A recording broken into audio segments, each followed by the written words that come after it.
So welcome to this meeting. We're really excited to have a midwife, a doula, a maternity nurse. So I think that between them, they'll be able to answer a lot of questions that people may have.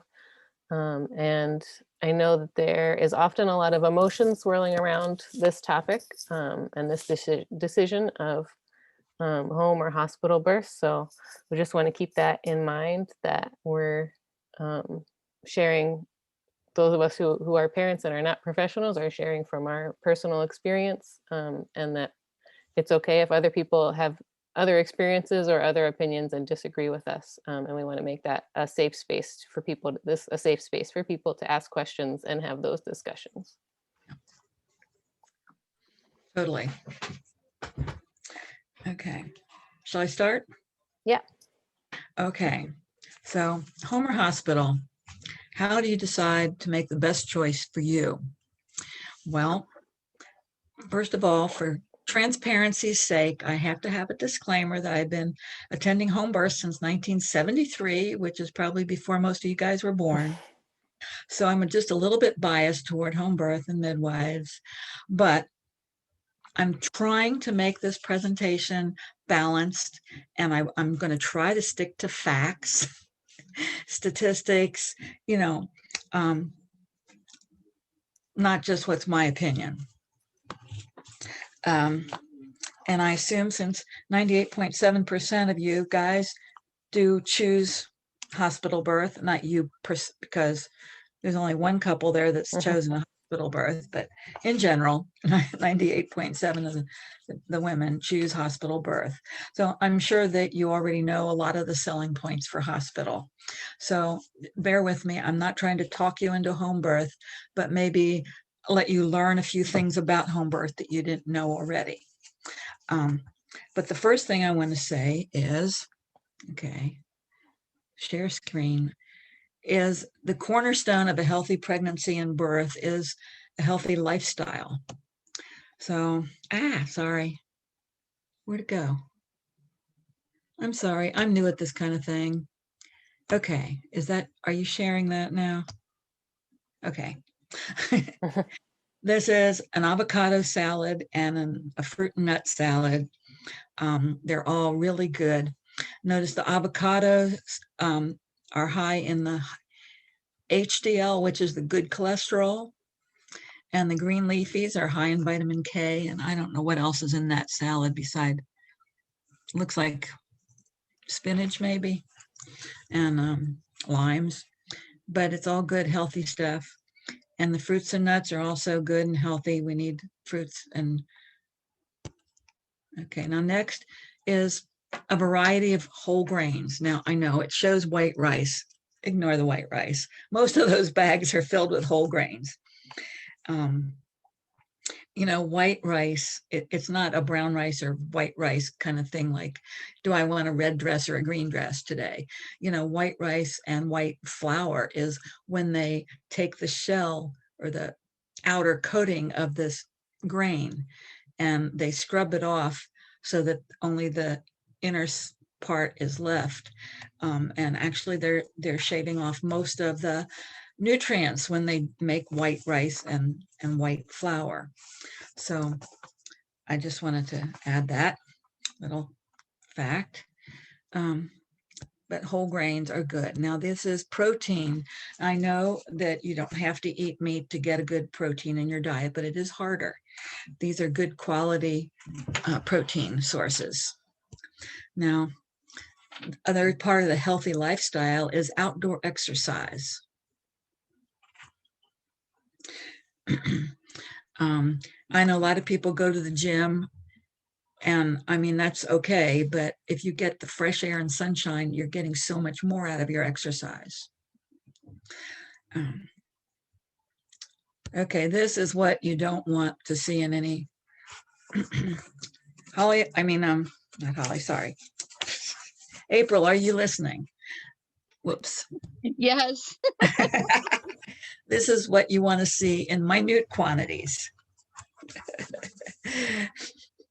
This, because, okay. if you stay healthy, you keep more healthy choices for your birth.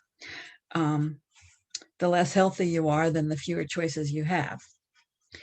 And we'll talk more about that later. But in the meantime, another thing to do is interview a number of healthcare providers so that you get somebody that shares your birth philosophy, that you can count on to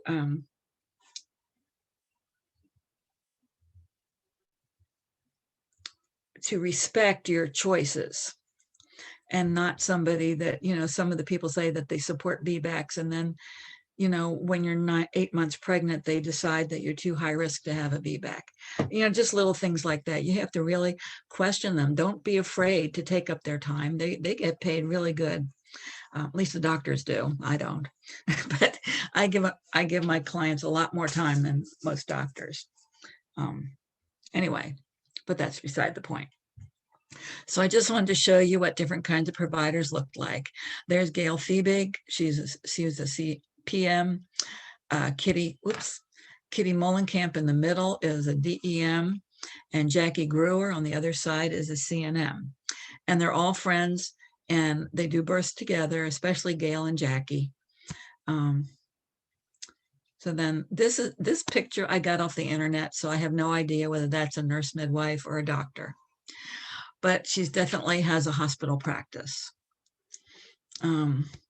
This is a DEM, Faye. Hey, that looks familiar. Yeah. And Lauren, and she's a CPM. So yeah, that's April's tub there. We're leaning over, giving her support there. And I think that's Josh's hand there on her back. I believe so. Yeah, probably. Yeah. So anyway, so we're all different kinds of midwives there, all doing home births. There's a surgeon doing a C-section. And this is Dr. Barnow. And I call her, a midwife in disguise, even though she's an MD, she's an OB. She really has a midwife's heart. And yeah, she's retired now, but I love transporting to her. And this is me and Maria Milton. And I don't know if any of you heard of Gladys Milton. Gladys Milton, I forget, was that Why Not Me? Was her book or something like that. But she was one of the old granny midwives in the South that got legislated out of existence eventually. And that's her daughter, Maria, who decided to be a CNM. And she runs a birth center in Florida. And she is great. I love her personality. And here's two more different kinds of midwives. Arava has the scarf on, and she's a CPM. And then this little cute little tiny lady is Angelina Martinez Miranda. And she's a Mexican midwife. She is showing Arava how to use a rebozo for symphysis pubis dysfunction. Now, Angelina, her mother and her grandmother were both midwives, so she learned from them. She only had a 3rd grade education formally, but she did get a GED. She taught herself, and she is a wealth of information about birth the Mexican way, about sweat baths and rebozos and massage and herbs for different. She has like 3 different concoctions, 1 different concoction for each trimester that she gives her ladies. She's such a wealth of information, yet she only has a 3rd grade education. Anyway, so those are all different kinds of healthcare providers. So don't be afraid to ask lots of questions. Ask for their stats. Ask what their birthing philosophy is. Ask what their C-section rate is. Any other questions that's important to you is important to ask, because you have to choose the care provider that you're most comfortable with. All right. So for some, home birth may be the safest, and for others, hospital birth is obviously the safest. And a fact that may surprise some of you, or may not surprise other you, is that you birth best wherever you feel the safest and most secure. Now, whether or not that's statistically true, it's true for you. And why? Because anybody that's had any kind of natural childbirth classes knows that relaxation is the key. If you can't relax, you're holding your pelvis is getting tight, and that keeps the baby from coming out. You have to relax those muscles to let the baby out. So when I was pregnant with my first one was in the hospital, and that's another long story, but my second one was a home birth, and I saw animals giving birth, and a lot of them were lying on their side. A few tend to give birth standing up, but cats and dogs and horses all lie down on their side. And when I took relaxation classes, they said that it was important to relax all your muscles, and all your muscles are paired up. So like when your arm is tight like that, this muscle is hyperextended and this muscle is hypercontracted. And when you have it like that, they just switch positions. And this one's hyperextended and this one's hypercontracted. So for maximum relaxation, you have to have all your joints like halfway bent. And so to me, lying down on my side just made the most sense. And thought, well, the cats and dogs can do it just fine without any help, and they're lying on their side. I can too. So being free to choose your own position. And now I notice a lot of people, when left to their own devices, like to lean forward to give birth. And and that's natural, that it feels best leaning forward for a lot of people.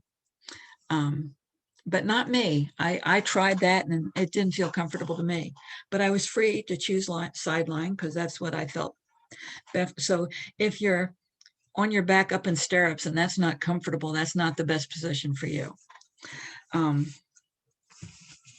Okay. And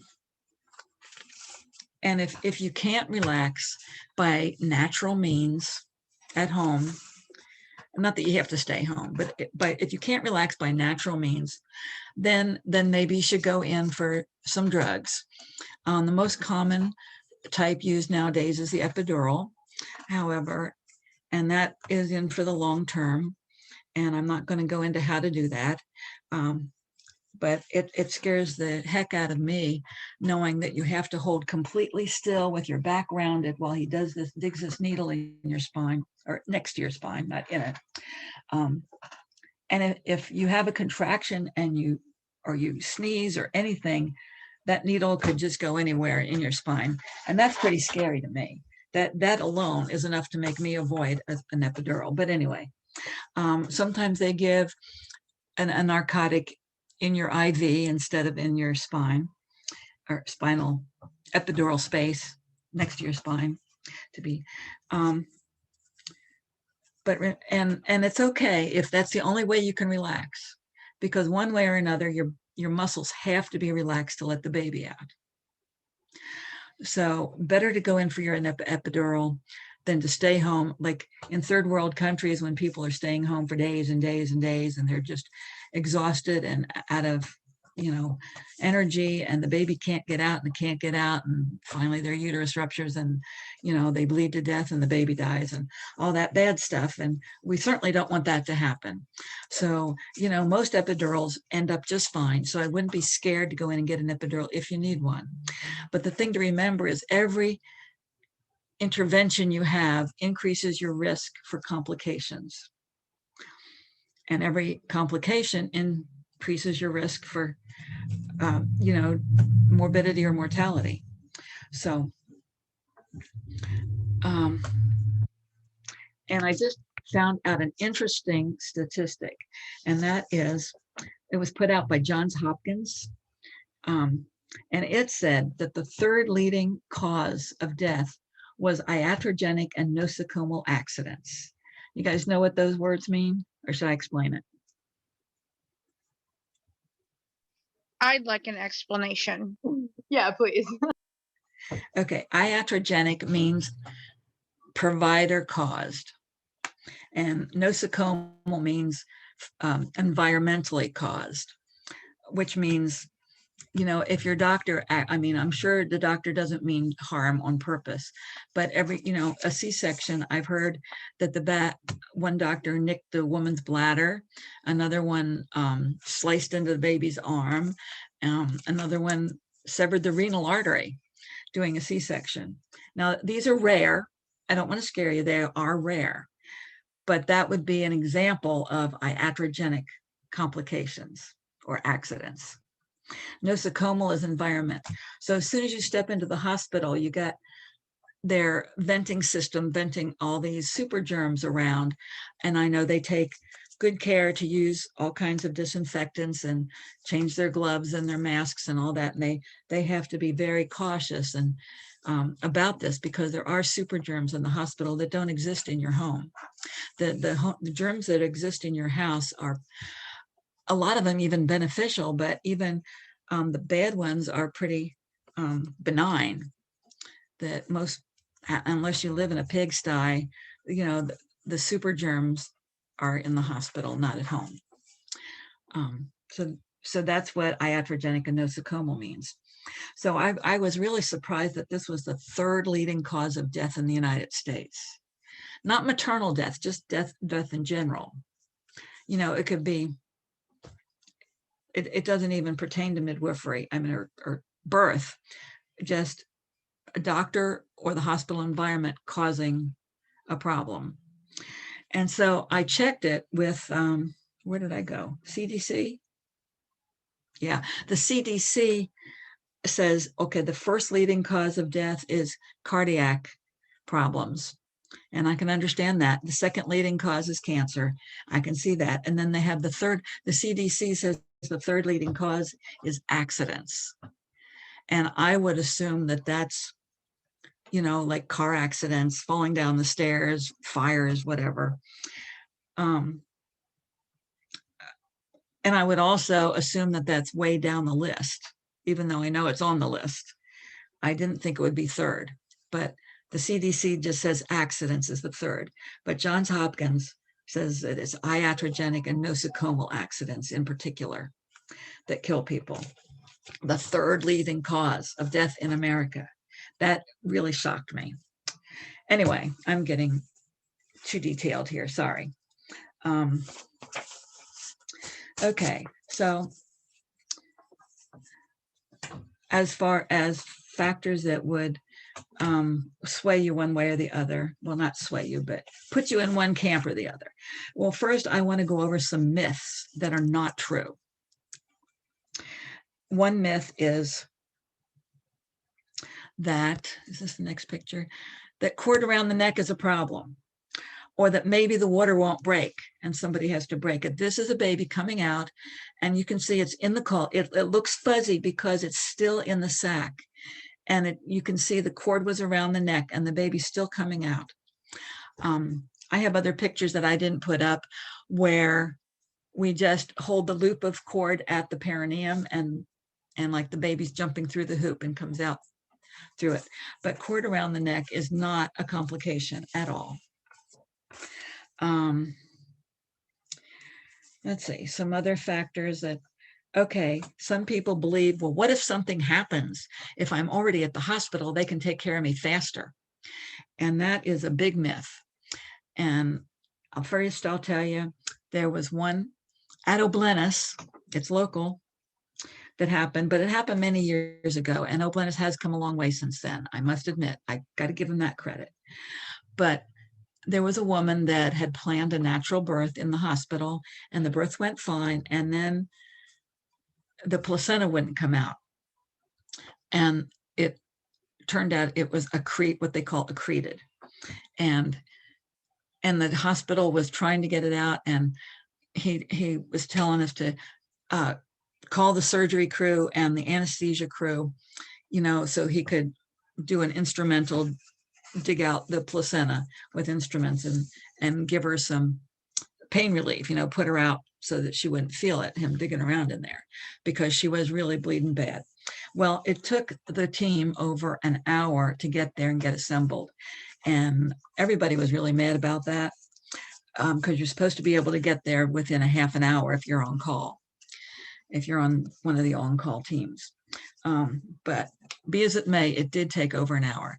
And this woman was really bleeding bad. She'd used up all the compatible blood in the hospital. We had the Red Cross searching for the closest compatible blood to give her. It was a nightmare. And she was in the hospital to begin with. And I had almost the exact same catastrophe happen at home. And we had the squad there within 6 minutes of the birth. And I'd called ahead, I called the squad. And then while I was waiting for them in that 6 minutes, I called the hospital and the backup OB, and everybody got to the hospital at the same time, and she was taken care of right away. And I mean, that's an example. I could go on and on about, that around here, there's not anesthesia and surgery crews there 24/7. So no, not all emergencies can be dealt with immediately, even in the hospital. And sometimes, like not just that one time, but other times we've gotten there even before the crews have gotten there to take care of us. And times we've been in the hospital and waited for crews to come in, or maybe the OR is busy and you have to wait till somebody clears out before you can get in. So that's another myth, that you're actually safer in the hospital than you are at home. Another myth is that mom might bleed to death, and catastrophic bleeds like that. Like I said, the two that I was just talking about were pretty catastrophic. And like I said, the one time it took the crews more than an hour to get there to take care of her. And the other time, it still took us maybe, 10, 15 minutes to get to the hospital, but they were ready. And so you're not going to bleed to death in a matter of minutes, even if that happens. Things that would make it more likely, it would be high blood pressure, or a lot of 2-punch Pitocin in your IV, which is not going to happen at home. So I just wanted to start out with getting those myths cleared up for you. So then there's factors that would rule out a safe home birth. And they would be chronic cardiac disease, severe circulatory or respiratory disorders, a contracted pelvis, active TB, uncontrolled diabetes or uncontrolled hypertension, and certain medications. Now, notice I said uncontrolled, because if you have diabetes or hypertension and it is controlled by herbs or diet and natural means, then you're not ruled out for a home birth. It's only when they're uncontrolled that they do damage. Okay, there's some other factors that are questionable, like gestational diabetes and pre-eclampsia. And most of the time when you get a label like that, the doctors say you're high risk. But most of the time, those are controlled by lifestyle factors, especially diet. And Dr. Tom Brewer said that many medical schools, nutrition is an optional subject. So you can graduate from medical school and never have a course in nutrition, which is pretty scary. I don't know any midwives that have never had a course in nutrition, at least one. So in general, midwives are more focused on diet and other lifestyle factors that keep your pregnancy safe. And if they're not, they can turn them around and mitigate those risk factors. So let's see. Other factors that might make home birth more risky, but they don't rule out home birth. They just make it a little more risky. And one of those is not having a trained attendant. And that's not my opinion. That is from the World Health Organization. So, and Even unattended births are safe for most of you. In fact, 80%, if left alone with no interventions, 80% of the women could deliver all by themselves. Now, most of them don't want to, but they could if they had to. It's that other 20% that needs some kind of professional help. In which case it would be nice to have a midwife handy. So anyway, and okay, one of you asked, what are the protocols for keeping home birth safe? And that is one of the protocols for keeping home birth safe, is having a trained attendant. And there's other factors that we'll get into. And if you pay attention to these factors and don't try to have a home birth if you're high risk, you know, but as far as protocols, every midwife has their own protocols. So you just have to ask whoever your healthcare provider is, you have to ask them what their protocols are, and then you'll know. Okay, some more factors that would make home birth more risky is anybody who is malnourished. And notice the word malnourished. Mal means bad. So you may be thinking of somebody that looks like a refugee that just got out of a concentration camp as being malnourished. But you can be overweight and be malnourished. And that's like a catch-22. And a lot of diabetics suffer from this problem in that they're trying to eat the cheap carbs that don't cost much because they're trying to save money. And but then the cells in their body aren't getting the right nutrition to do their work. So her body is calling out, give me food, give me food, give me food. And so she eats more and she eats more, but what she's eating is basically junk food. So they keep asking for more nutrition.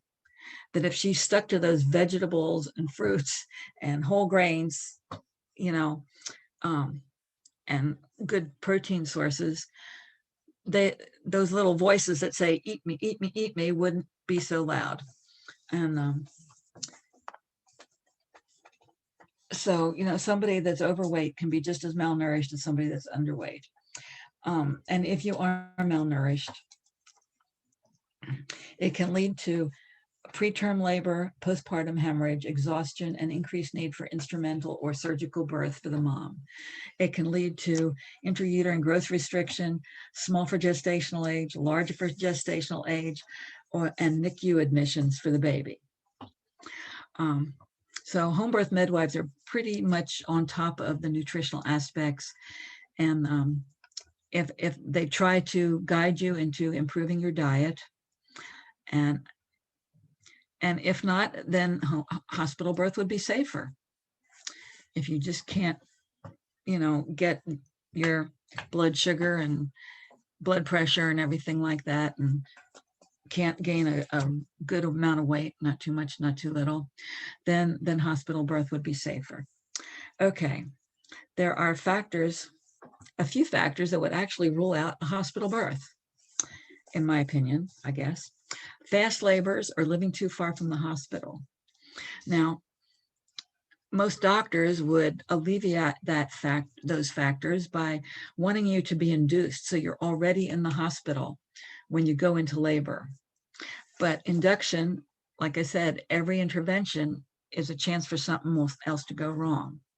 So to keep labor low risk, you do not want to induce.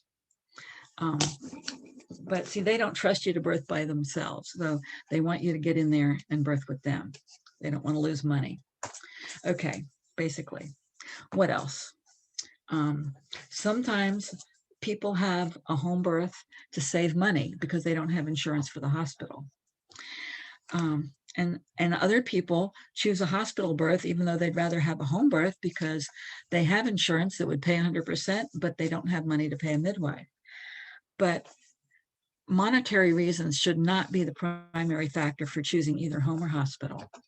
And I will go back again. Your muscles have to relax to let the baby out, one way or another. If you're not comfortable where you are, your muscles are not going to relax and it won't work. And I have had people, you know, especially VBACs, because they don't feel comfortable with the home birth, but they want a VBAC, and the hospital won't let them have a VBAC. So they plan a home birth, but they're not really sure about a home birth safety. So they get to be transition, and they just get, oh my gosh, this really hurts. I'm scared. And, you know, what if my uterus ruptures? And they go through all this, and they just decide they need to go back to the hospital, even that means a C-section, because they're too scared to stay home. And most of them deliver just fine as soon as they get to the hospital. And other times, you know, like if the hospital promises, yes, we do VBACs, or, you know, yes, you can have a doula, and then you get there and they renege on what they said.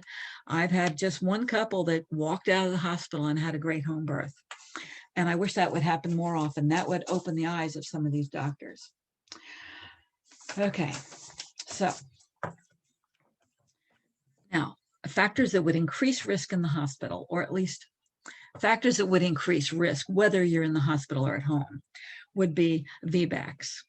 Now, VBACs have 95% C-section rate instead of a VBAC. Only, and let's see.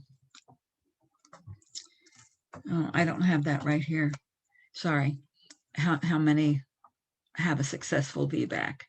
But if you're, once you have a uterus, sorry, hang on.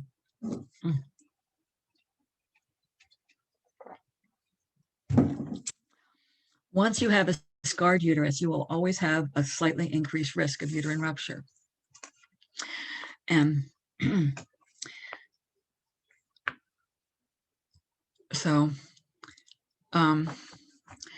when you have a C-section, you have a 4 times greater chance of dying than if you have a vaginal birth.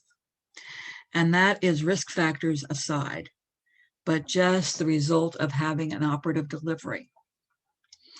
And granted, the number is really low. Hardly any moms die in birth anymore in this country or in any developed country, but it's still 4 times higher than if you have a C-section.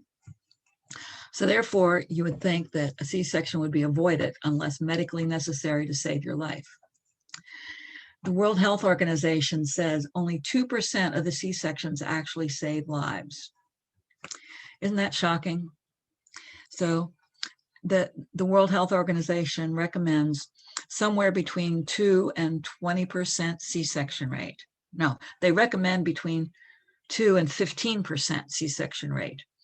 And they say that if your C-section rate is over 20%, you're causing more harm than good. That's the World Health Organization's words, not mine. Right now, America has a 31 to 32% C-section rate, which is twice what WHO recommends. The National Institute of Health has studied the C-section epidemic and says that most women with 1 or 2 low transverse scars, a VBAC is safer than a repeat C-section. Yet, and that's most women, they didn't give a percentage, they just said most. However, only 14% of those people actually have access to a hospital VBAC. The other 86% of the C-section moms are denied access to a hospital VBAC, and therefore the choice of a home birth with a midwife is a reasonable alternative. CPMs have a 95% successful home. My successful home birth after a C-section rate is 95%. And out of that 5% that I took to the hospital, a few needed a repeat C-section, and some had a successful VBAC in the hospital. Now my rate is overall rate for C-sections is similar to CPMs all over the country, in that it's a 4%. 4% of my clients end up in a C-section, which is typical for home birth midwives. With a CNM, which is mostly is a hospital practice. A few CNMs find a supportive doctor, but they are really rare. But with a CNM, your chance of having a C-section is 14%. Now, a C-section in the hospital with an OB is 32%. However, if you add a doula to that OB, the rate goes down to 16%. So a doula can really help lower the C-section rate in the hospital. However, that's still larger than with either type of midwife. Anyway, so another risk factor would be multiples. Hospitals always consider multiples a high risk and usually recommend a C-section between 35 and 37 weeks. Now, while less than 37 weeks gestation usually rules out a safe home birth, we can count on multiples. They get surfactant in their lungs sooner than a singleton baby.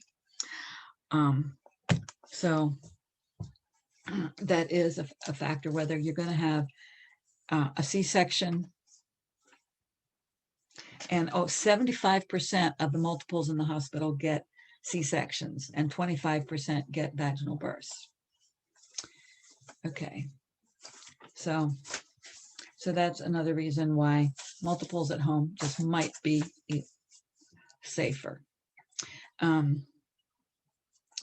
Now, usually OBs, even if they will consent to doing multiples, they want all the babies or both the babies to be head down.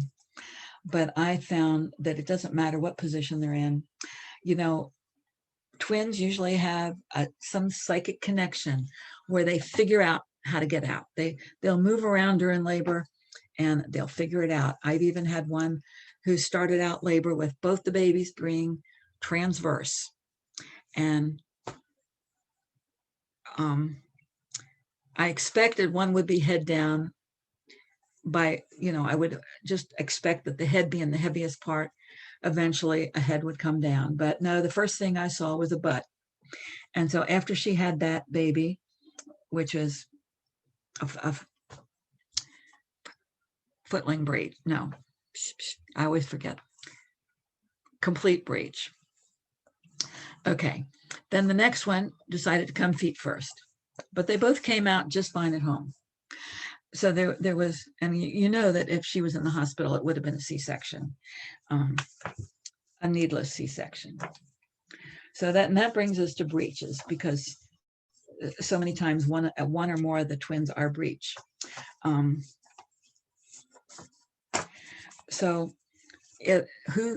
World Health Organization studies have shown that most breech babies also fare better coming out the vaginal route if the healthcare professional is trained in vaginal breech births, which most doctors nowadays are not.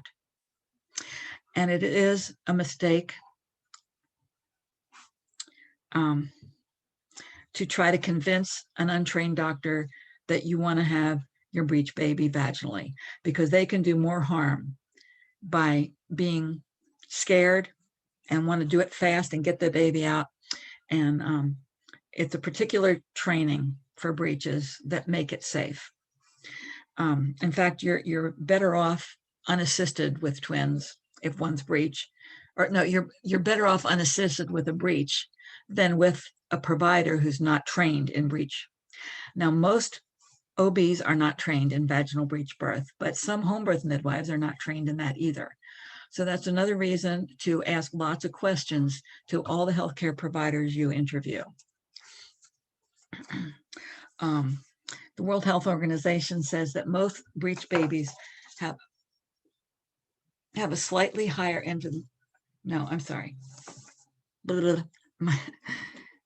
my tongue's getting ahead of my brain, trying to get through this all fast.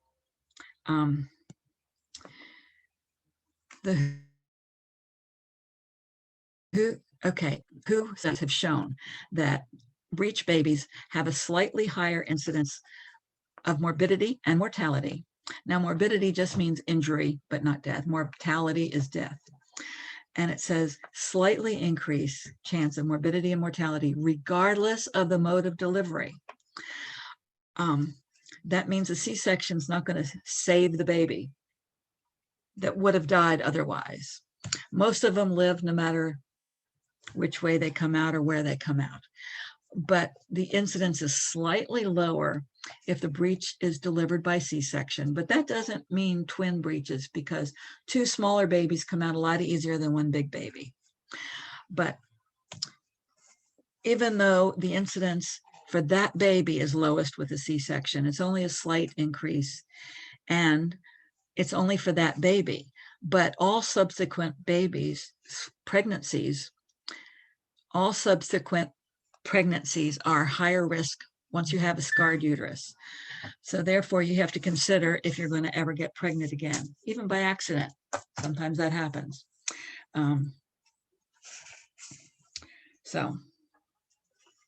Okay.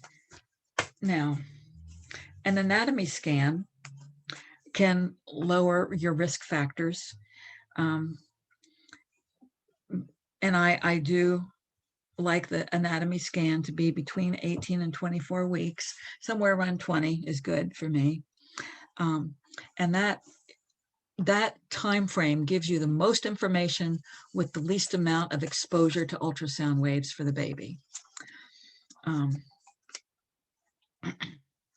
So some of the factors leading to where they say the breech has a higher incidence of morbidity, mortality, regardless of mode of delivery, it's because of why the baby's breech, not the fact that the baby's breech.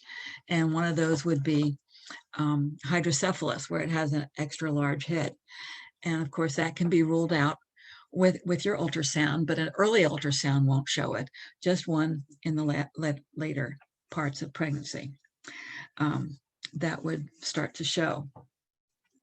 And there's other things that anatomy scan can help rule out. And that, if you have that, that makes home birth that much safer. Or, I mean, no matter where, it makes birth safer no matter where you end up. Okay. Now getting back to this 80-20, it's estimated that about 80% of the women, if left entirely by themselves, could give birth just fine if they so chose. 20% would need some help. Of that 20%, 2% would need a C-section to save either the life of the mom or the baby. Another 3% would need instrumental delivery, either forceps or vacuum extraction. Okay, so with midwives, we're there to help that 15% that have some kind of complication in birth. That's what we're there for.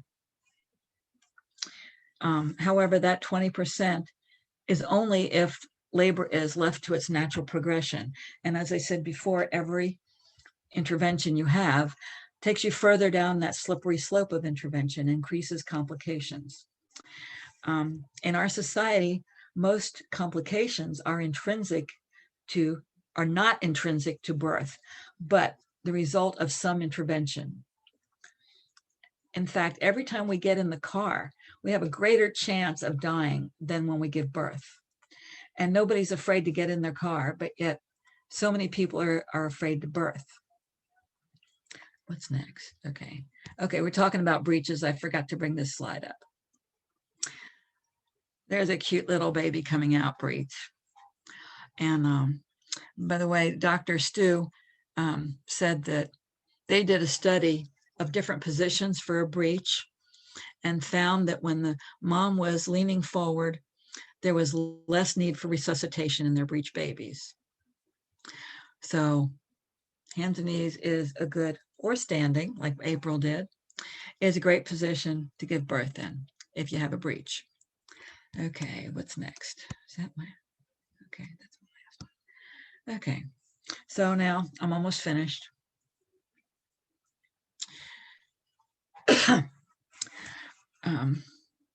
Okay, Dr. Jean D. Clerk did a short video called Birth by the Numbers, and it showed C-section rates by intervention. And in his in his study group, it was only low risk primips. Primips are first time moms. So he just wanted to, level the playing field. So that's the people he chose for his study.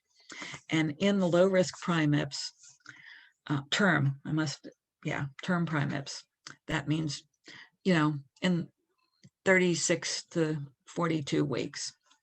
Okay, so here's where we get into statistics again.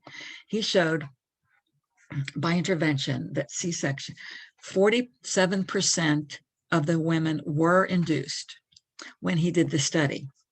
It's now up to 75%. Okay, of that 47% that got induced, 19% ended up with a C-section. Okay, 61% got an epidural. And it's now up to 71% instead of 61%. But at that 61% that had the epidural, 20% ended up with a C-section. But 78% of those people that got one ended up with the other. And their C-section rate was 31% when you have both the epidural and the induction. Okay, if you are in the hospital with a doctor and neither intervention is used, and I think that includes other drugs in your IV as well as epidurals, but I'm not sure. Only 5% ended up with a C-section. But once you're in the hospital, it's so easy to go with the flow on the conveyor belt of obstetrical care, unless you have a midwife or a doula with you. Now, okay, now NARM, now Dr. DeClercq divided it up by intervention. NARM, which is the North American Registry of Midwives, they divided it, the C-section rate up by the type of provider. Okay, so they concluded with a doctor, you have a 32% chance of a C-section. If you have a doctor and a doula, it drops down to 16%. If you have a nurse midwife, it's 14%. A CPM is 4%. And a DEM, which means a direct entry midwife, nobody studied them because they're not being regulated by anybody. But being a DEM myself, I find my rates are very similar to CPMs. And I was a CPM for 20 years before I just decided it was a ridiculous title that I didn't want anymore. Okay, so that concludes my talk. I'm open for questions. Rebecca, did I answer your questions okay?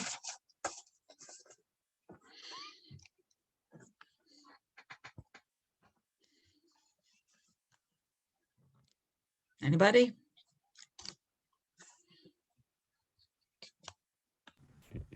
All right. Really So interesting. I have a birth worker nerd moment. The cord around the neck. Like, yeah, the cord around the neck once, twice, whatever. See it all the time. Moms don't even know they had it. Right. I have had one patient where the cord was the issue. She had a C-section and it was so right because she'd done great. And then when they did the C-section, that kid had its cord around its neck 4 times and once around its arms. So 5 wraps and your baby may not be able to descend. Right, but that's but wouldn't that show absolutely deceleration? not like, oh, just a cord around a neck. That's weird stuff. So, but wouldn't they show decelerations? So a midwife would be able to tell not that until something. she was pushing. Well, right. So a midwife would be able to tell that there was an issue and yeah. take her to the hospital. Yeah, and it was nothing about that birth was an emergency. It was right. It needed to be a C-section because right. the baby wasn't coming down and we tried. Right. There was no emergency. If that had been at home, there would have been so much time to transfer, get settled in. We could have done a whole lot of intake assessment, like. Right. So. Okay. April, did you have your hand up? No, Mackenzie did. Oh, okay. She's doing some gymnastics right now. Oh, that's a cute name, gymnastics. I like that. Because they sure do that. I don't know why I didn't think of that title myself. I saw it online a few years ago. You kind of started to answer one of my questions, though, Marlene, is like, what kind of monitoring do you do in the home? And you said you do watch for decels. So you do like some intermittent monitoring, I'm guessing, or? Oh yeah, definitely. Definitely. Most of the time home birth We check. midwives use a handheld Doppler. Some of them Or are fetoscope. experts in the fetoscope, which I want to learn someday. Don't wait too long, because I used to be an expert in the fetoscope, but my ears aren't what they used to be. And now I find myself resorting to a Doppler more and more, which really bugs me. Getting old sucks. What can I say? I have a question. Did that answer your question, Rebecca? Yeah, it answered that one. Mhm. Yeah, we take blood pressure. If the labor takes a long time, we even check your urine like we do at a prenatal. We listen to the heartbeat, and it's not just a rate at the moment, it's a progression. Lots of times, like one deceleration doesn't mean anything. And, but, a pattern of decelerations or accelerations means something. And I've even taken somebody in for decelerations, and then the nurses in the hospital are there and like, there's a deceleration after every single contraction, and they're just la-di-da, la-di-da. And I said, well, I'm glad we're in the hospital with this, because that would make me nervous to stay home with that.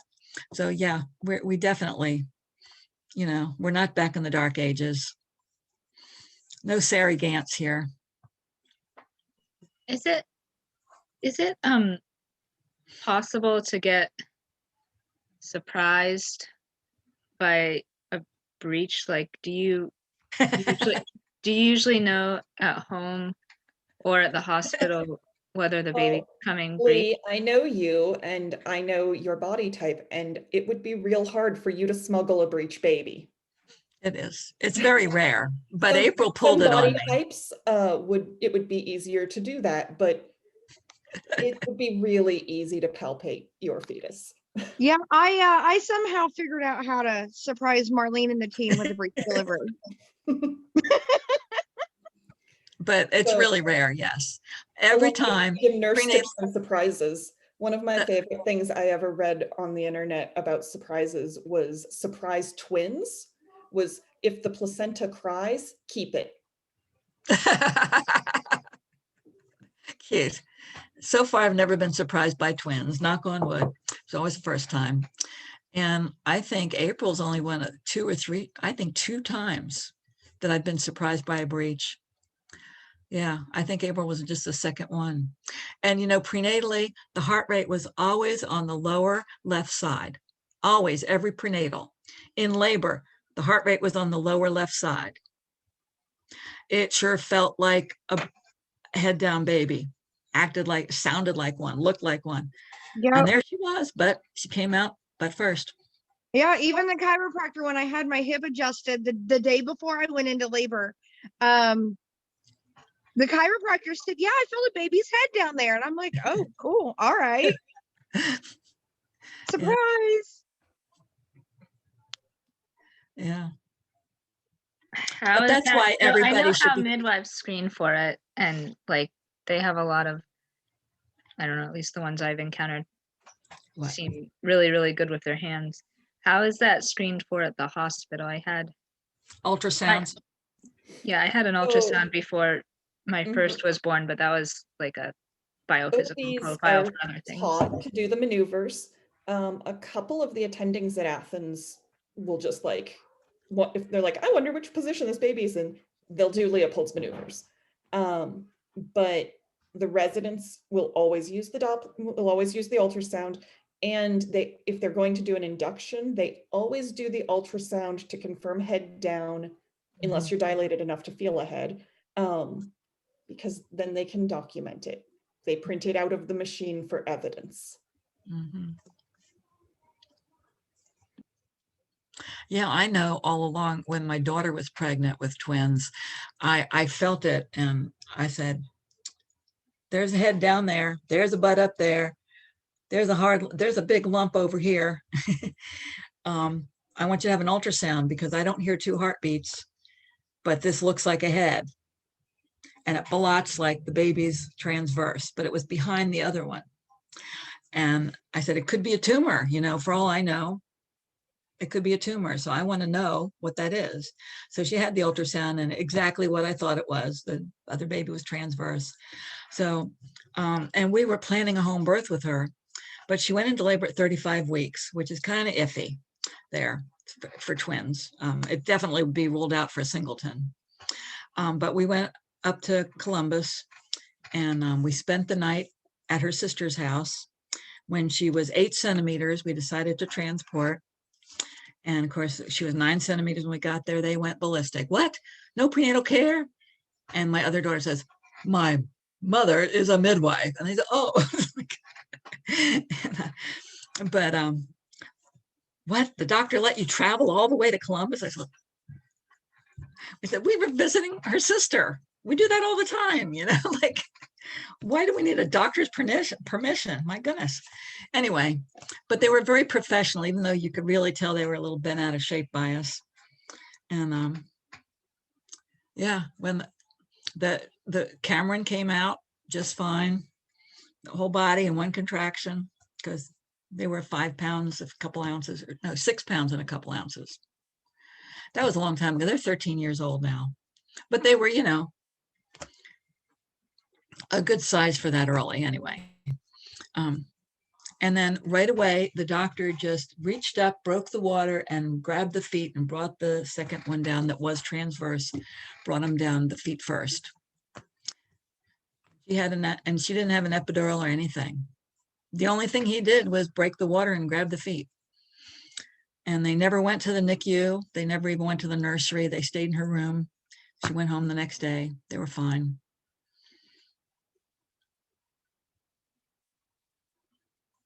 So,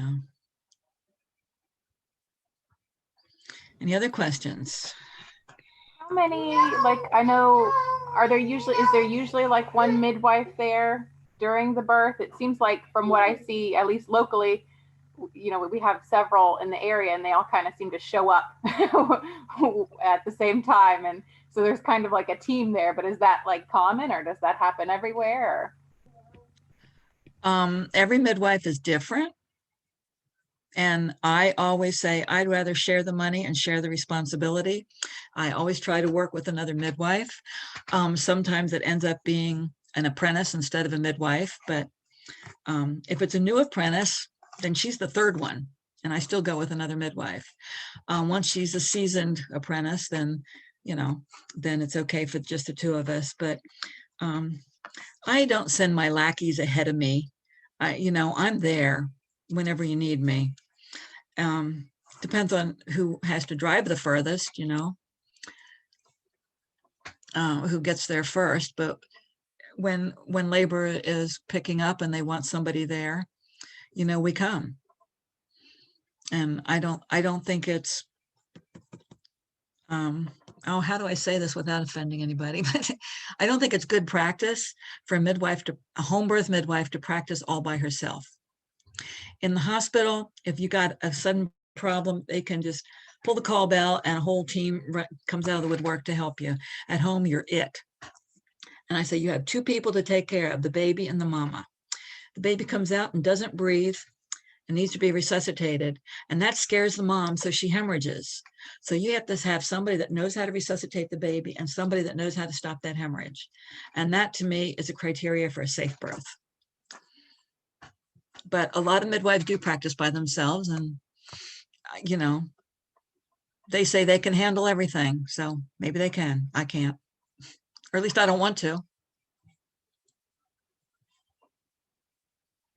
How long do they have to apprentice for? Is there like a certain amount of births that they have to see, or is it just based off the?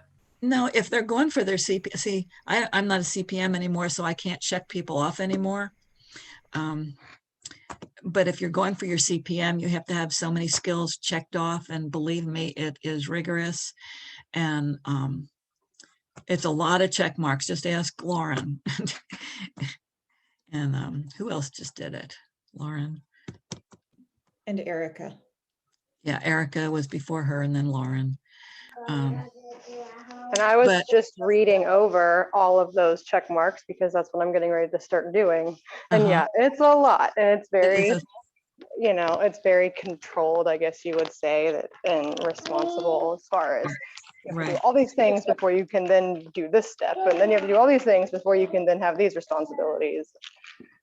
Yeah, and then I know at one point, Eric, when I was still a CPM, I was checking off Eric Warren. Erica said that she'd never had a breech birth yet, so she really wanted to go to a breech birth. But when I found, well, we didn't know that April's was until the water broke and the butt was there. We had like, what, 7 minutes notice that it was breech. So we didn't have time to, I think that's about it, all we had. yeah. So I didn't have time to get anybody there specifically for the breech. But it was like, Faye was supposed to be helping me, but then I was afraid she lived by the, April was like walking around Walmart, like through most of her labor. She didn't even tell me until she was in the checkout line at Walmart. Saying, don't hurry because I'm at Walmart. I did do that.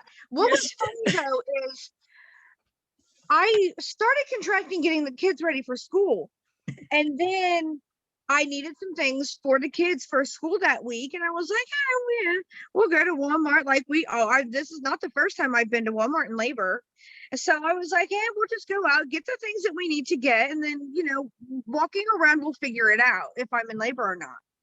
Because I had been contracting for weeks before this. And I don't think we were in Walmart for an hour before I was like, we have got to go. I cannot do this any longer. I was like, we gotta go right now. And then on the way home, my husband was like, well, he had just gotten off work, so he hadn't had any sleep, worked a 12-hour shift just to come home and deliver a baby. And he's like, well, I haven't eaten yet. Can I stop and get something to eat? And I never in my life have I regretted saying yes to anything as much as I did that.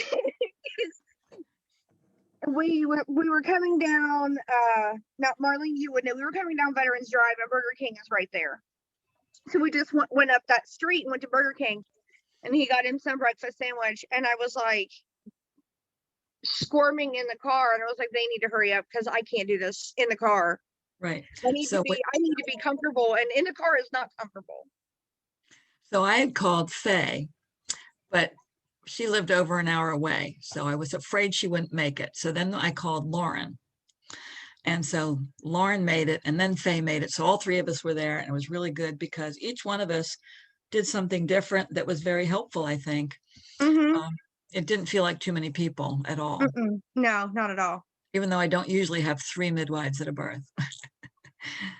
We had what we needed. Yeah. One of the nice things about a home birth is having some more control over how many people are in the room. Since I work at O'Bleness, and we're a teaching hospital for the physicians, so most of labor is managed by a resident physician who's licensed but still working under a supervisor. So for delivery, you have at least the attending physician, the resident physician, a nurse for the mom, and a nurse for the baby. So there's minimum 4 of us.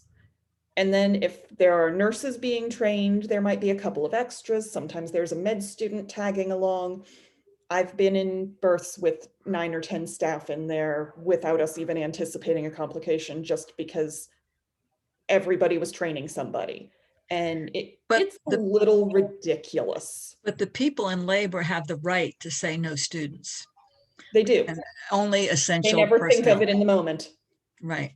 And that's part of, child birth education, is to inform them of that right.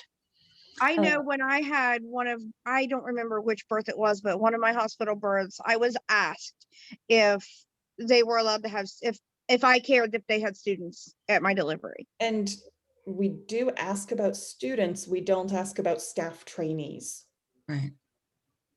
So you have to be very specific, huh? But yet they won't, do they let doulas in now? Not right now because of the COVID restrictions. Just one support person. One support person, and if that person leaves the building, they can't come back till the next day. Right.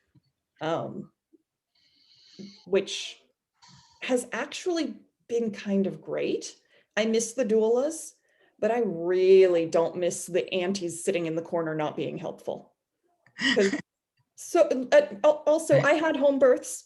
When you are at home, you have so much control over who enters your house, both for the professional help and your family. And like, if you are birthing in the hospital, family is so much more likely, at least if you tell them you're in labor, which I don't highly recommend, but everyone does. Right. Right. They're so much more likely to just turn up at the hospital. And then there you have this room full of visitors who are not like fully present in what's happening here. They're just visiting.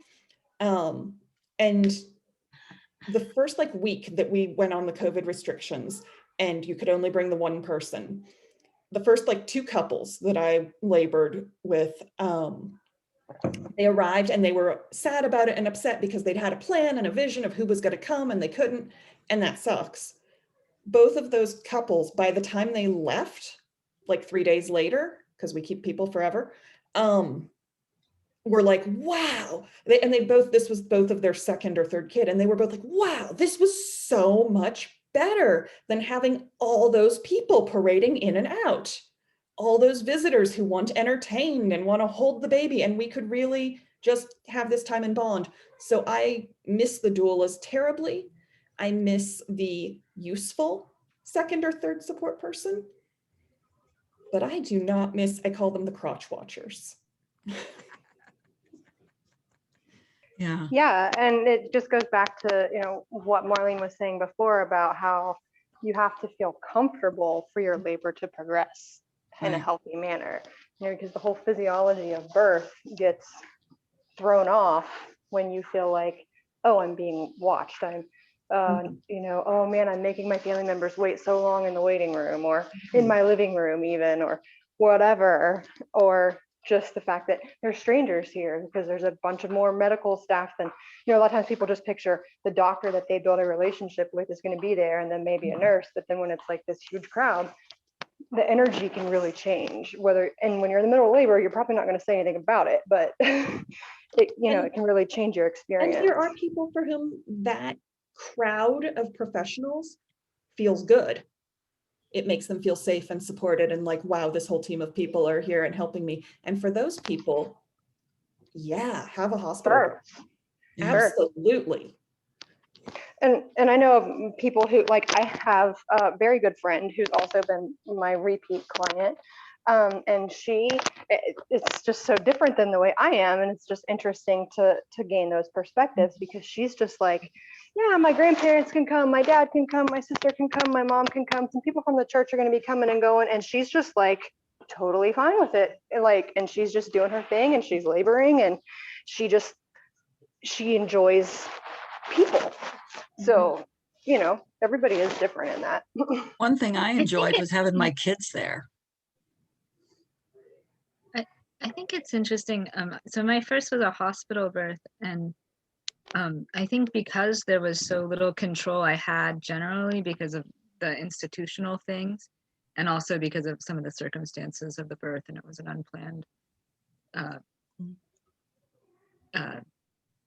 induction, and etc. I didn't, even though it was their first grandchild, and you know everything, I didn't have even my parents come until like going on 24 hours after the baby was born to visit, you know, to even like come see us. I had my midwife there acting in a doula capacity, and then we were just like didn't let anybody, or didn't ask anybody to come to the hospital. But my second, who was born at home, I was much more I don't know, I was kind of like, where's all the people to come admire my baby and like see me? And Jackie came over and had tea in my yard, which was like the greatest thing. And I don't know, I was really, Marlene stayed the night and had breakfast, and you know, I was just so glad to have people in a way that I wasn't before. And I think it was because I was like, yeah, I don't know, like more comfortable, or more in control of who was there in the first place, or just, I don't know, other stuff.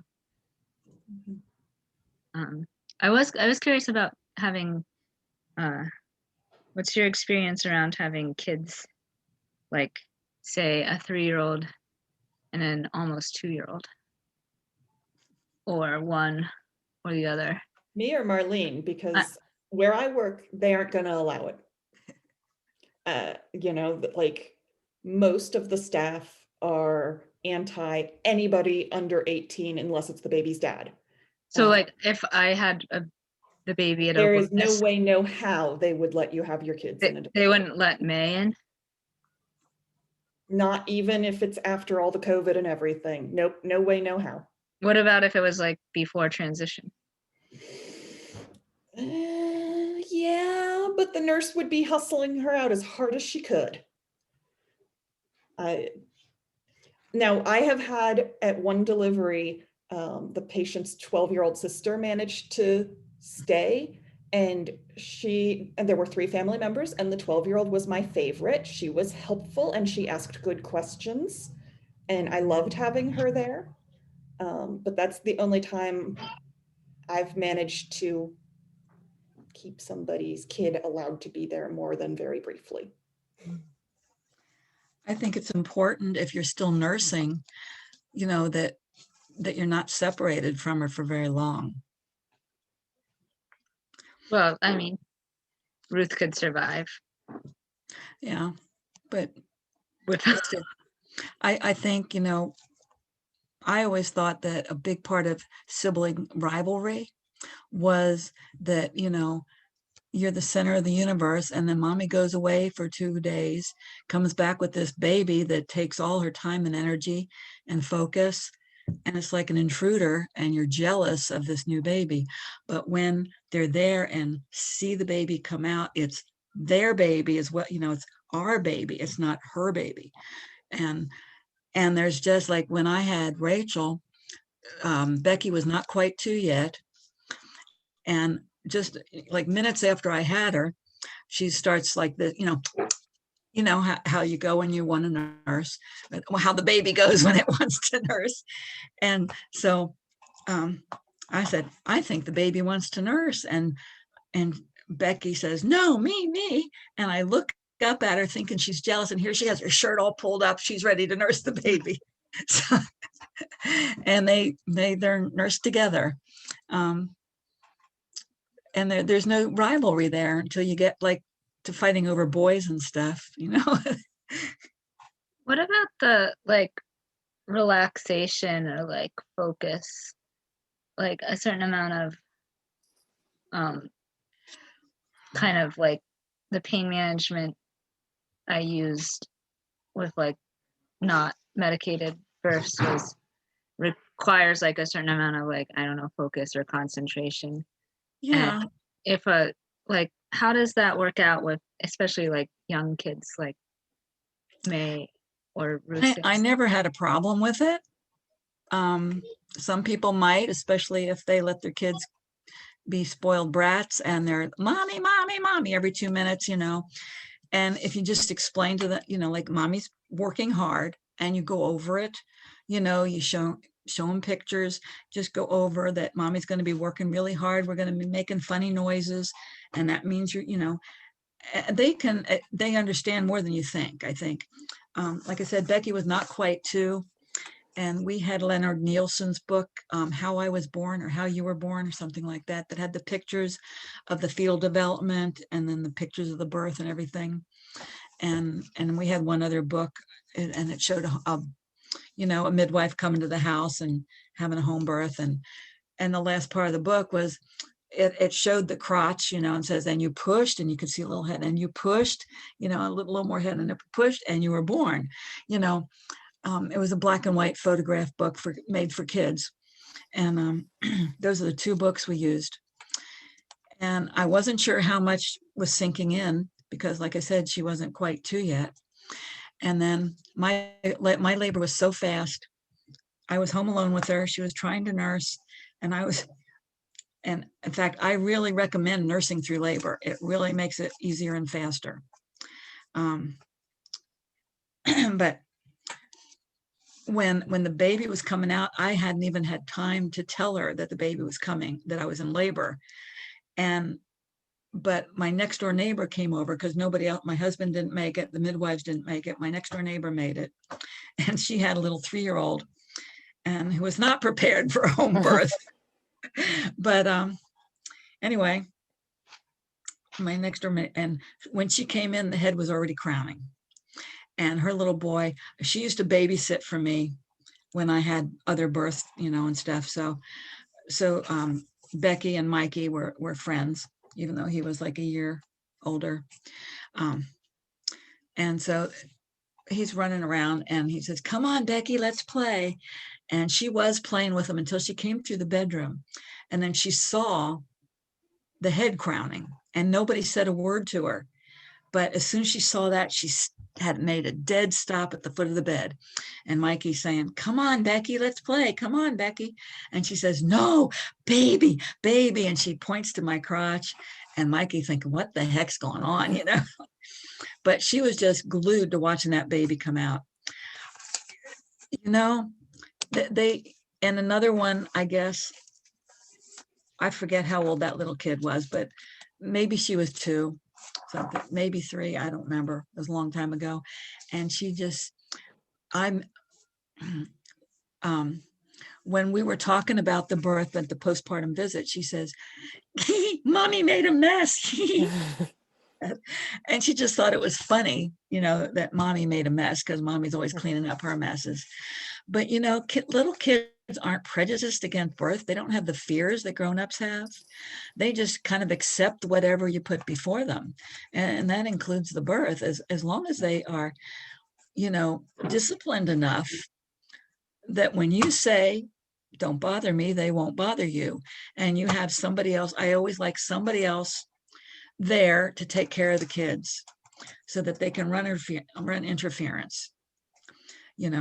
They, mommy, and somebody swoops them up, like, Mommy's busy, let's do this, and what do you want? And takes them away for that moment. So that, like, if for whatever reason they can't or won't listen, or they are, turns out, spoiled brats, then they can be disappeared. Right. Or their needs met. Right. Or they could disappear. My oldest was 3.5 when my second was born. And it was at home, so she was here. And I had a friend that my daughter was comfortable with who came to be her, like the child's doula. So that she could, like, she ended up, it was a pretty fast birth and she ended up being there the whole time. There was one point where I made a really loud noise and she got scared. So Heather ran out with her, but she was ran right back in after 2 minutes. So most of the time I really did not want to be touched. And Lauren kept trying to take my blood pressure and do the Doppler. And I was swatting her. It hurt to be touched. So they did a really good job of helping Lucia know that she could watch and she could be there, but she shouldn't touch me when I was having a contraction. And then in between she would come up and rub my back or touch my hand in a way that felt okay to me. So it was helpful to have that dedicated person to her. And we read some books ahead of time. So she would know a little bit, but she really did fine. She really wanted to be in the pool. She was like, I've known some kids do that. Set up a pool in our living room, and then you're going to tell me I can't swim in it all day. Yeah. So she ended up being I just didn't want to be touched, so I didn't want her in the water with me. And near the end, they made me get up and go to the bathroom, and I was like, okay, just let Lucia into the pool, So at least she'll get her pool time in, and then maybe I'll kick her out when I come back. But she ended up staying in with me, and she was in the pool. She was the one in the pool with me when Violet was born, and it was fine, and she did great. Yeah, we had a little 2-year-old get in the pool with her mom, and she actually held the underwater flashlight on her mom's bottom for us. It was really cute. So my kids are also 3.5 years apart, and we had planned to send Nora away sometime in labor, like when it was intense and bothersome. My mom was our person to take her if and when I needed her to go. And my contractions had started at like 2:30 in the morning at like 30 minutes apart, but it was my second labor, so I knew it was the real contraction. But by noon they were still 15 minutes apart, and I was like, I don't know, like, is this ever going to form up into like a regular pattern? I don't think I'm stressed out about the kid being home, but you give birth best when you're relaxed. I don't know, take her away. And I sent, and proof that I was not actually that stressed, I sent Daniel and Nora away to take the kid to my mom's, and I was just home alone for like an hour, and it was fine. And sending her away for me made absolutely no difference whatsoever. My contractions stayed 15 minutes apart for another couple hours. Then again, my contractions were 10-ish, 8 to 15 minutes apart, irregular, when my midwife arrived. And I was in the middle of one, leaning over the couch, making noises. And she came in, she waited. I sat down, we talked, we had a whole conversation. She washed her hands, we talked some more. I had the next contraction and leaned over and moaned. And after that one, she said to me, you know, Jackie, I don't like to do vaginal checks. They usually don't tell me very much, but the way you're acting really doesn't match your timing. So would you be okay? Yeah, I was 8 centimeters. So, you know, every 15 minutes apparently was what I needed. But the child didn't seem, for me, to make a difference in. But if having your kids makes you super duper tense, then maybe that's not the right birth environment for you. Yeah, I'm kind of weird because, like, I don't know, like, I don't even know if I'd be able to, like, quite identify it or put my finger on it at the time. Like, like the lighting at Ruth was born in the middle of the night, or like moments before the full moon or something, and I like had like, you know, like some like Christmas lights and a nice incandescent like light bulb that I was planning to like use to like light my birth space, and for whatever reason those didn't get like wherever I was gonna, like, they just didn't get moved. Like, I'd taken it into the bathroom with me when I was like taking a shower, and then they didn't get moved. And I had like cell phone camera lights, and it was like kind of an irritating light, and I didn't like quite figure that out or be able to like say that was bothersome. And that seems like a much easier thing to, well, I don't know, maybe I'd be really good at being like, knowing that it was, I don't know. Does this make sense? Is this a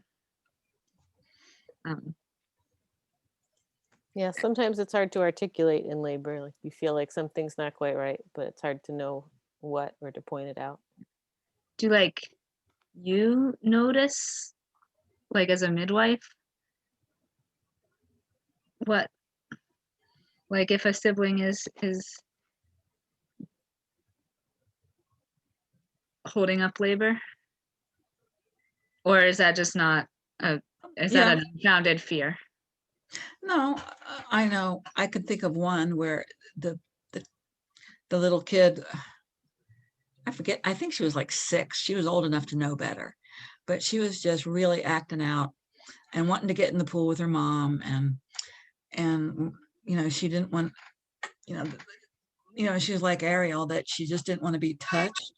So she didn't want, and so, but she like would try to jump in. We had to constantly guard her, and the dad took her in the bedroom put her to bed, and she'd just run right back, and she'd run faster than him, and she'd jump in the pool before anybody could stop her. And she was, ay, ay, ay.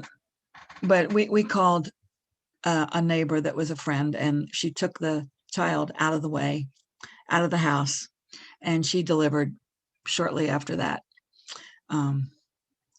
I guess the mom was irritated, but putting up with it. But we could see that that was probably what was hanging her up. So you were able to like see that and intervene Yeah. when it came to that.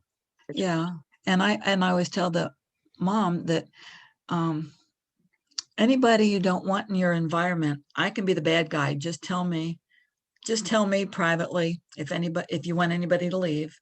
And before you invite anybody, they have to know that they might be asked to leave. And, and that usually works out pretty well. But I think sometimes we might not always tell, but sometimes you can just tell by expressions on people's faces, or just, motions and little things. We're looking out for things like that, little signs. I'm Sorry, I a got little, way off course. no, I was going to say, Lee, I feel like what you're thinking about resonates with me, because I've never, so I've had 3 home births now, but I've never had the siblings in the house when I was in labor. And I guess I've always just felt like the thought of having them there already stresses me out. So I just feel like it, and maybe, I don't know, like listening to all these other good stories about it makes me like, well, maybe I should try it. But I don't know, because I feel like I would be worried about performing in a way that didn't scare them.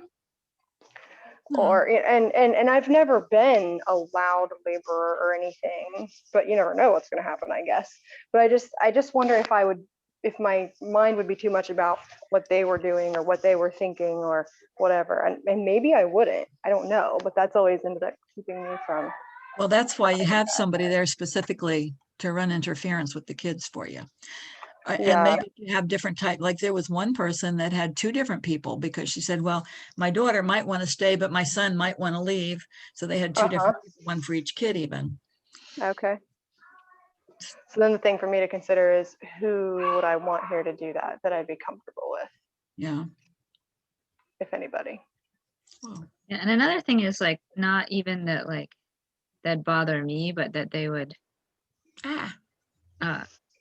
like want and need my husband's attention when I also might want and need that, I guess. So that'd probably have to be something that would be like really planned in advance, that like, no matter what the kid says or does, you have to be paying attention to me. Which I don't know if like, anyway, we had May in the house. We had my mom there to like be the person for her. But she like somehow slept through the whole thing. Which was fine. Yeah. And it was really, she somehow slept through the whole night, which was really unusual for her. She still doesn't necessarily do. Oh. You had brought up something that I thought was interesting and I hadn't thought about, being a little bit familiar with like the hospital setting. And, I know that the OBs, they're trained, they'll do the C-sections if it comes to that. And then I'm pretty sure like the nurses on the OB floor, they're trained to scrub in for that as well. So I always think like, oh, well, if something goes bad, they just take you down the hall and it's lickety split, but they'd still be waiting for the anesthesiologist depending on the time of day. So right. So technically, we supposedly, I've not been to one, but other people have, can do a stat C-section in 5 minutes from decision to incision. But that means that you are not getting any of the good pain meds. That means that the OB is trying to numb you up with some lidocaine in the deepest nerves that they can reach by just poking you in your nerves right down around the, I'm not thinking of them, but right by the pelvis. And it's Dental? Well, I definitely wouldn't want that experience. Yeah, But that doesn't if it's sound very actually a like, let's go, technically you can get a C-section in 5 minutes in the hospital, but we all try not to have that happen because that's just no good for anybody. So. Can you guys still hear me? Yeah. Okay, because I lost my picture. I don't know what happened. It came back. Huh? We can see you too. Okay. All right. All right, that you can hear me, that's the important thing. But I think we're just about finished. Any other questions? I was kind of wondering, like, I know you've mentioned, the resuscitation and stuff, how often does that happen? And like, so like, what do you do? Do you like, do you call the squad and continue to resuscitate, or are you jumping in the car and doing it on the back seat, depending how close they are? Not to end on a bad note or anything, but I'm just curious what happens. Oh, geez. Well, as far as I know, we're all trained in neonatal resuscitation. At least midwives should be, and everyone I know is. And well, first of all, we don't see nearly the number you see in the hospital, because, like when I was giving out those percentages, anytime you get a drug, it goes through your bloodstream, through the placenta, into the baby. So anything that relaxes you, the medications, that's going through your bloodstream to relax you, is also going to relax the baby. That means there's more meconium aspiration syndrome, more babies that need to be resuscitated at birth, and you don't see that at home. So yeah, every once in a while we have to resuscitate a baby, but not that often. And usually they come around, and if they don't come around right away, we're resuscitating right there. We're not, if they don't come around pretty soon, then we are calling 911, or or somebody's getting their car warmed up, depending. And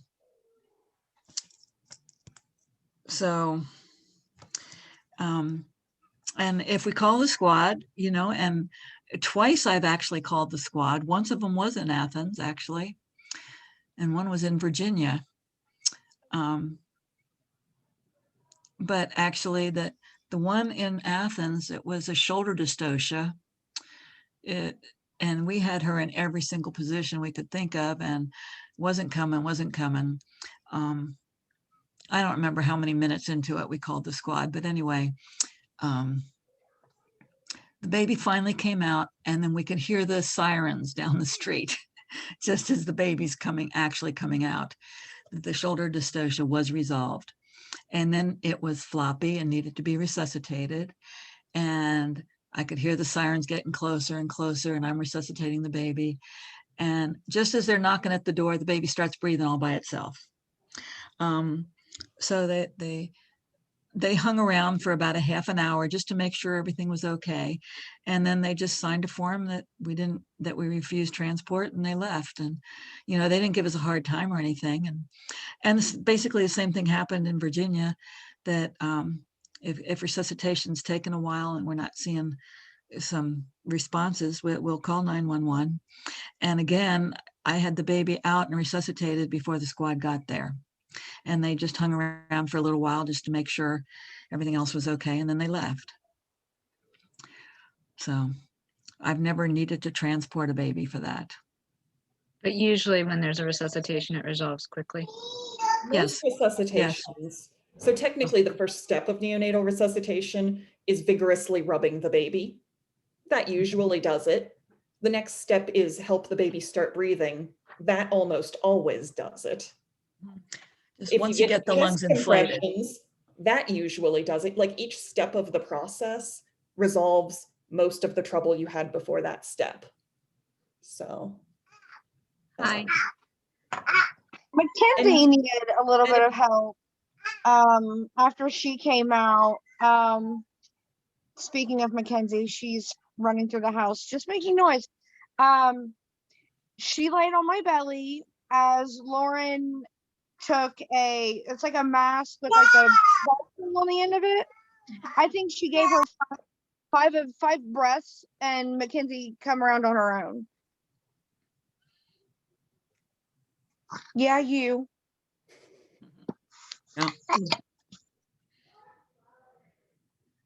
Yeah, and I can say just from a doula's perspective that I was fairly recently at a birth where Lauren was there, and she did the same kind of thing. She gave the baby a few puffs, and like I knew what was going on. The mom wasn't worried at all because it was handled very professionally, and it, we don't turn it into this panicky thing if it's not, and everybody was just chill hanging out, and it's not, doesn't have to usually be some big scary thing that people imagine it to be. Yeah, I know. Really, in Here the I hospital. was calm. As I pulled Mackenzie from the birth to my chest, she looked me in the eye, and I knew immediately that she was going to be okay. However, being breached, she came out purple, and my husband was freaking out. And I didn't know he was freaking out until after everybody had left, and we Your were mom was discussing too. it. Your mom We was were freaking just- out too. Oh, she probably was. And I had no idea because I was sitting on the couch. I was calm, cool, collected. And I knew when she looked me in my eye that she was going to be okay. And I guess I understand because they didn't get that look from her. They didn't come out of her, so they wouldn't. I guess I can understand them freaking out, but to me, it wasn't a big deal. And I can probably attest that to Mackenzie herself and the professionalism that Lauren, Faye, and Marlene had all exhibited. I wasn't worried at all. Yeah, most of the time it's just a matter of getting the lungs inflated. And once they're inflated, the baby takes off just fine. Yeah, and I can attest to a similar story when it comes to hemorrhage in labor. For my third birth, I hemorrhaged. But guess what?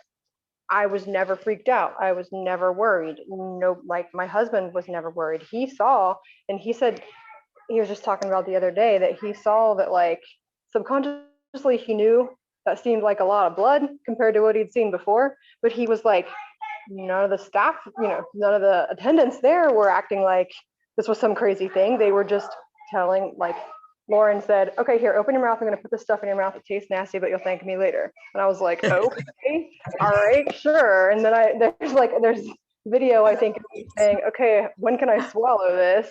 And I was just like hanging out, and, they didn't even tell me till later. They were like, you lost a decent amount of blood. But it was, they gave me that, and they were prepared to give me Pitocin or take next steps if they needed to, but they were on top of it really quickly. The natural stuff worked.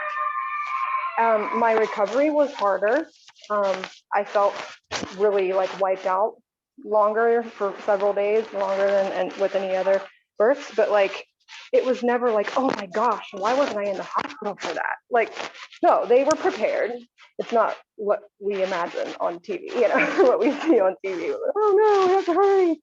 It wasn't anything like that. And I'll say too, just like Marlene said about prenatal care and prenatal nutrition, I was, my midwives were very much on top of me, making sure I was eating the things I needed to and supplementing with the things I needed to make sure that my hemoglobin levels were good, to try to prevent me from just having some awful bleed. And so I was very intentional about that, and it paid off. When May was born, I'd forgotten about this actually until now, but she like was sort of purplish, but she didn't get any like resuscitation or anything, and she was just on my chest, and I was like looking at her, And she was like kind of a little like bubbly or like frothy. And I was like not liking it, and nobody was really paying attention. And Erica was there, and I was like, she was the only person that like, when I was like trying to ask like, hey, is this okay? What's going on? She was the only one that heard me, because you know, like everybody has a job except her job was me. And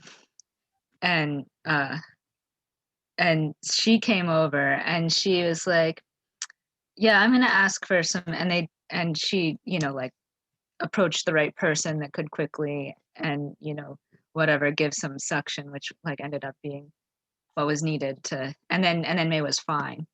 But it was actually, you know, I kind of feel like if that had been like Ruth and we were at home, that would have been like picked up on even sooner or something, and it wouldn't be me that had to like, I mean, of course, like, you know, the mom is always, you know, but I'm just saying, like, my scary, like, it wasn't resuscitation, but I was more scared in that moment than any other.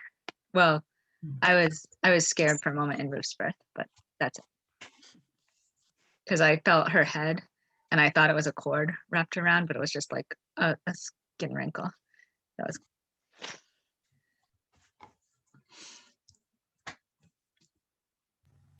What is the cost comparison for like home birth versus hospital? I know it depends on, you know, like you said before, insurance and right. Well, yeah, it's very variable depending on how many different things you have, you know, going for you. But typically,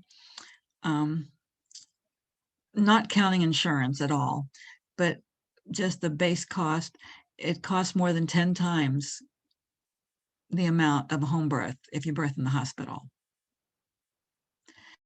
So, and people that have that 80-20% insurance figure that, you know, oh, most of it's going to be paid in the hospital. So they go to the hospital, then they only have that 20% copay.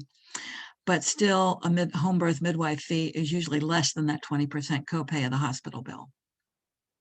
Now, we didn't have insurance, but, you know, I'm not home birth or die. I'm you know, home birth or hospital birth, whichever keeps you from dying.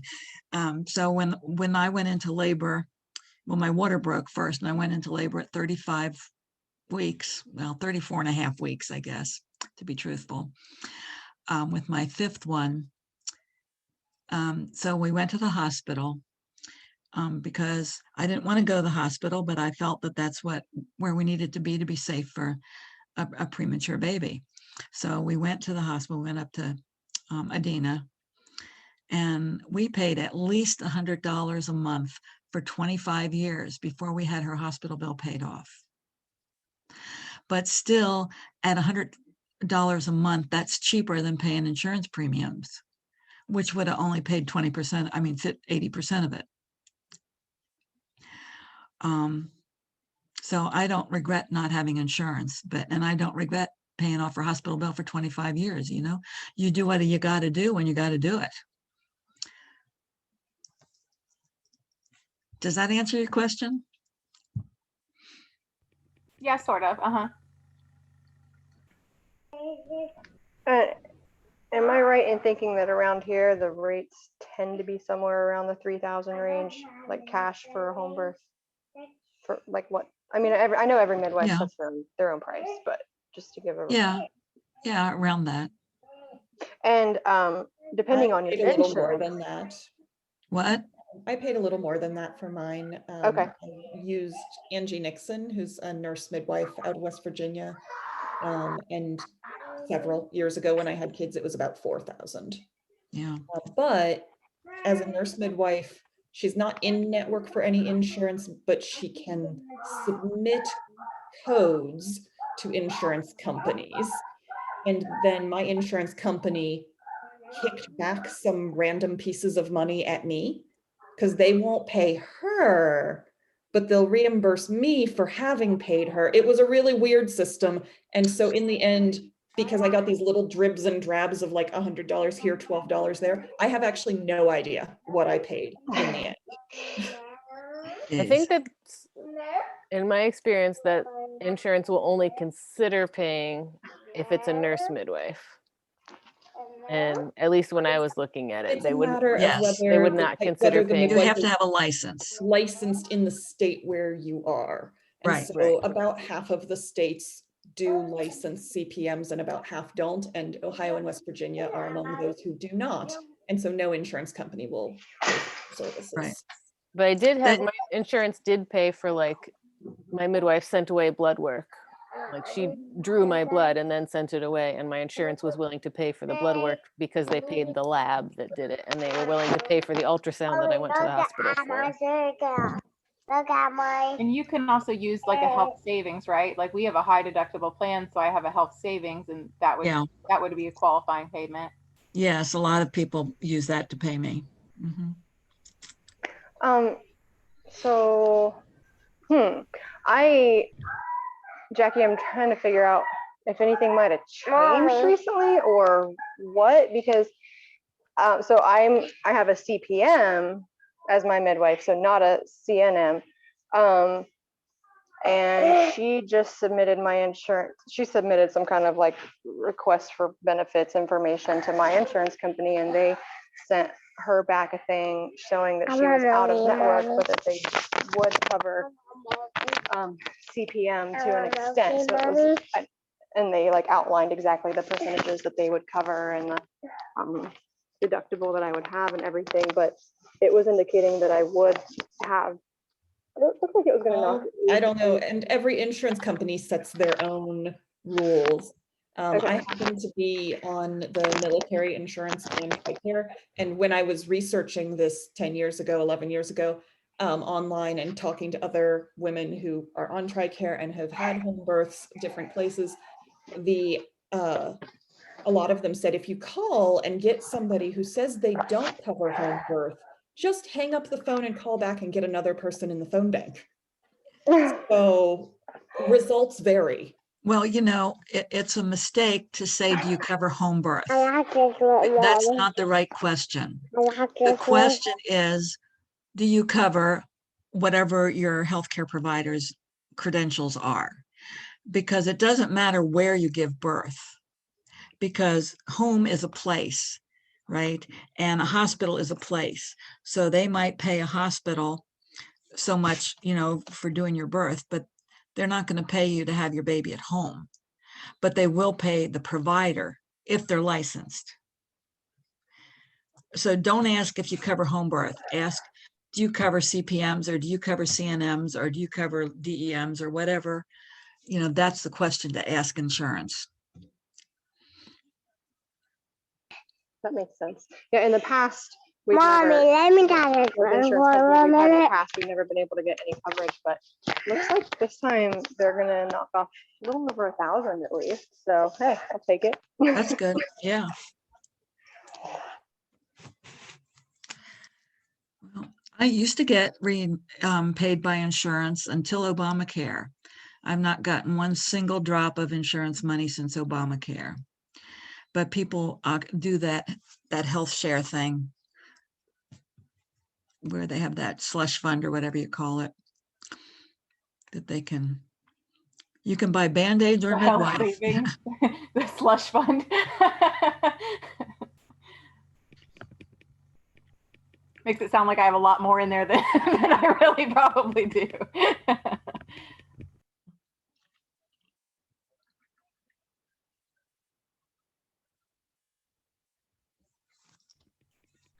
Thanks so, Marlene. This was really interesting.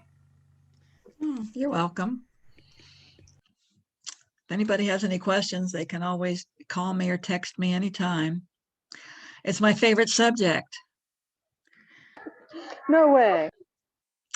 You don't know how I had to pare down what I wanted to say, because I wanted to talk for like 2 hours and I knew I didn't have that much time. So I thought, oh gosh, what am I not going to talk about? It's also important. Let me see.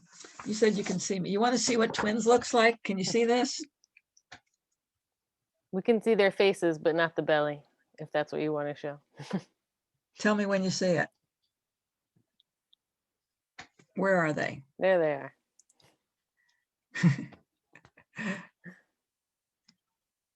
That's right before she had the twins. Anyway, just thought you might enjoy that. How many weeks did she have the twins? I don't remember. It's a long time ago. Probably 38, maybe. I know one lady that actually went to 41 weeks with twins. Whoa. That sounds miserable. I was done at 41 weeks with one, let alone two. With my second, at like 37 weeks, I started pounding on my belly and telling her she needs to get out. And she did not listen. She knew what was good for her. Yeah. Yeah, she went to 40 and 5, which was fine. But at See, the that's what time, Mackenzie my did. She pelvis went to was 40 so and 5. over it. And I'm like, girl, you got to go. 20 weeks. I was like, girl, you got to go. And she was like, no, I'm good. I'm going to hang out. So that's why she came out butt first. She was trying to hang on. Probably. I think I was 40 And and 5 she's too. That's funny. And she's still just as stubborn outside as she was inside.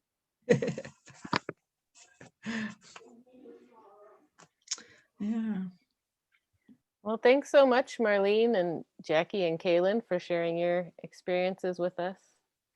Okay. It's good to talk about Oh, this. Yeah. Those of you who are pregnant, on Monday, we're going to be hosting a pregnant and postpartum during the pandemic support group with another local midwife who has set that up. And Is that Ash? Yeah, it's Ash. So that's also on Zoom. And then our monthly meeting, the last Wednesday of March, is going to be on the subject of parenting toddlers and addressing kind of their developmental needs and how to work with that in a positive way. Is that going to be the So- 24th or the 31st?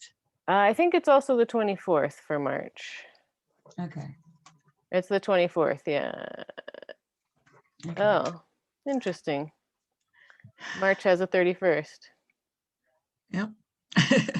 That's a good question. I feel like I scheduled it for the 24th, but not Okay. looking at the calendar appropriately. So we'll send out a link on our Facebook page that will have the correct date. I'll have to double check. If you have it on the 24th, that's kind of good for me because my husband's birthday is on the 31st. I think that I asked our presenter for the 24th, not realizing that the 31st was also a Wednesday. So it may be that if she's not available the other time. So Okay. we will update our Facebook event accordingly. And we're also going to have, I'm going to make a survey to send out. So you can, if you have like questions that you want her to address that you can kind of structure her talk around, you can ask those in advance. So that's what we have coming up. Okay.